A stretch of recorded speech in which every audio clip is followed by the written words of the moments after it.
உடல்ல நோய் எதிர்ப்பு சக்தி அதிகப்படுத்திட்டோம்னா எந்த ப்ராப்ளமும் இல்ல. உடம்புல ஊட்டச்சத்து குறைபாடா இருக்குதா, காய்கறிகள் பழங்கள் இதெல்லாம் அதிகமா சாப்பிடுங்க. ஆனா பட்ஜெட்னு ஒண்ணு இருக்கு. நம்மளுடைய பட்ஜெட்டுக்குள்ளதான் நம்ம காய்கறிகள் பழங்கள்லாம் வாங்கணும். பின்ன எப்படி நம்ம அதிகமா காய்கறிகள் பழங்கள்லாம் சேர்த்துக்கிறது? இருக்கிற விலைவாசியில இதெல்லாம் அதிகமா சேர்த்துக்கிறது நடக்கிற காரியமா? இதுதான் இன்னைக்கு பல பேருடைய எண்ணங்களா இருக்குது. அப்படியே காய்கறிகள் பழங்கள் எல்லாம் நம்மளுடைய உணவுல அன்றாட வாழ்க்கையில அதிகமா எடுத்துக்கொண்டாலும் அதெல்லாம் சத்தானதா இருக்குதா, கெமிக்கல் இல்லாம இருக்குதா அப்படின்னு பார்த்தோம்னா அதுவும் ஒரு கேள்விக்குறிதான். இன்னும் சொல்ல போனா காசு கொடுத்தா கூட சத்தான உணவு, கெமிக்கல் இல்லாத உணவுகள் கிடைக்கிறது அப்படிங்கிறது ஒரு அரிதான விஷயமாகி போச்சு. இன்னைக்கு நம்ம இந்த வீடியோல பார்க்க போற ஒரு உணவு கொஞ்சம் வித்தியாசமானது. இதுல ஒரே 1 கிராம் தினமும் எடுத்துக்கொண்டாலே போதும் 1 கிலோ பழங்கள் மற்றும் காய்கறிகள் கொடுக்கக்கூடிய சத்தை நமக்கு கொடுத்துடும். 100% இயற்கையானது கூட. இதனுடைய விலையை நம்ம ஒப்பிடும்போது, அதாவது காய்கறிகள் பழங்களோட ஒப்பிடும்போது இதனுடைய விலையும் ரொம்ப ரொம்ப குறைவுதான். இந்த ஒரு சூப்பரான உணவை பற்றி தான் நம்ம இந்த வீடியோல பார்க்க போறோம். 1965ஆம் ஆண்டுல ஆப்பிரிக்கா நாட்டுல கடும் பஞ்சம் ஏற்பட்டது. ஏன் அப்படின்னு விசாரிச்சு பார்த்தபோது இந்த குறிப்பிட்ட பகுதியில் உள்ள மக்கள் தங்களுடைய பசியை போக்குறதற்காக அங்க உள்ள நீர்நிலையில இருந்த தண்ணியை மட்டுமே குடிச்சு உயிர் வாழ்ந்திருக்கிறாங்க. ஆனா அவங்களுக்கு எந்த சத்து குறைபாடும் வரல. உடனே விஞ்ஞானிகள் அந்த தண்ணீரை சோதித்து பார்த்தபோதுதான் தெரிஞ்சது, அந்த தண்ணீர்ல பெருமளவு ஸ்பைருலினா இருந்துச்சு. ஸ்பைருலினா அப்படின்னா என்ன அப்படின்ட்டு பல பேர் கேட்கக்கூடும்.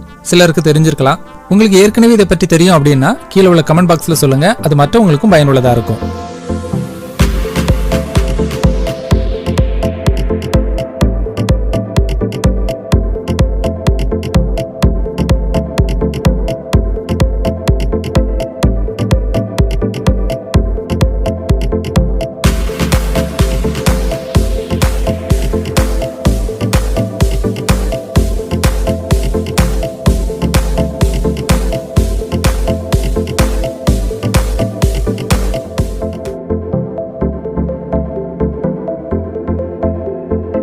இந்த வீடியோல நம்ம ஸ்பைருலினா அப்படிங்கிற ஒரு உணவுப் பொருளை பற்றி தான் நம்ம பார்க்க போறோம். இது ஒரு பாசி வகையை சேர்ந்தது. இந்த சுருள் பாசியானது நீல பச்சை நிறத்துல இருக்கக்கூடியது. இத பல ஊட்டச்சத்துக்கள் நிறைந்த ஒரு தாவரம் அப்படின்ட்டு சொல்லலாம். உலகத்துல சுமார் 25,000 வகை பாசிகள் இருந்தாலும் அதுல 76 வகையான பாசிகள் மட்டுமே உணவாக பயன்படுத்தப்படுது. இதுல முதல் இடத்துல இருக்கிறது இந்த ஸ்பைருலினா அப்படிங்கிற இந்த சுருள் பாசி தான். பாசியெல்லாம் நம்முடைய உணவோட சாப்பாட்டோட சேர்த்துக்க முடியுமா அப்படின்னு பல பேர் நினைக்கலாம். பல வருஷங்களுக்கு முன்னால காளான்களையும் நம்முடைய உணவுல சேர்த்துக்கிறதுக்கு பல பேர் தயங்கினாங்க. இப்போ ஓரளவுக்கு காளான்கள்ல இருக்கிற சத்துக்கள் தெரியறதுனால நிறைய பேர் வாங்கி பயன்படுத்துறது உண்டு. மக்கள் கிட்ட இதுல நிறைய சத்துக்கள் இருக்கு, ஆனா இது ஒரு பாசி, ஸ்பைருலினா அப்படிங்கிற பாசி அப்படின்னு சொன்னா யாரும் வாங்க போறது கிடையாது. கீரையை விட இதுல நிறைய சத்துக்கள் இருக்கிறதுனால, அதுவும் தண்ணீர்ல விளையிறதுனால இதை நீர்க்கீரைன்ட்டு பல பேர் சொல்றது உண்டு.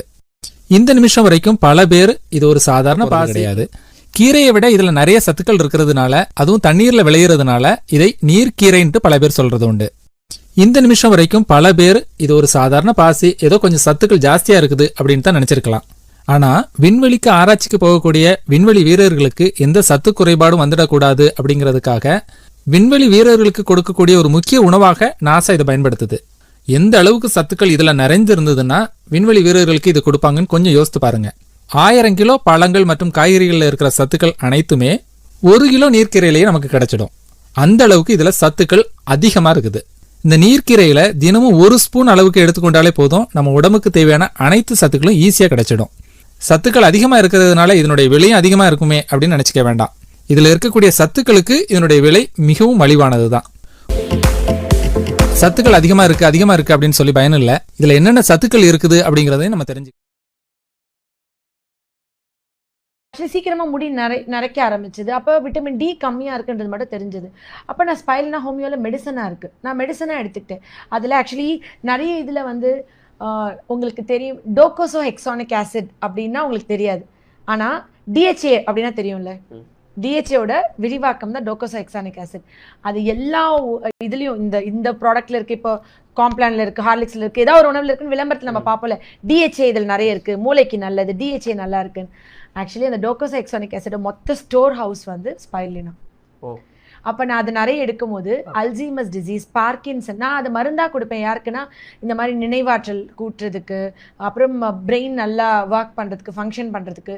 இன்னொரு முக்கியமான விஷயம், ஸ்பைருலினா என்ன பண்ணுது அப்படி என்ன இதில் முக்கியம், நிறைய ஃபோன் யூஸ் பண்ணுறவங்க, லேப்டாப் யூஸ் பண்ணுறவங்க, ரேடியேஷன் தடுக்க இந்த நெகட்டிவ் அந்த இதை ஃபுல்லாக இது பண்ணுதா.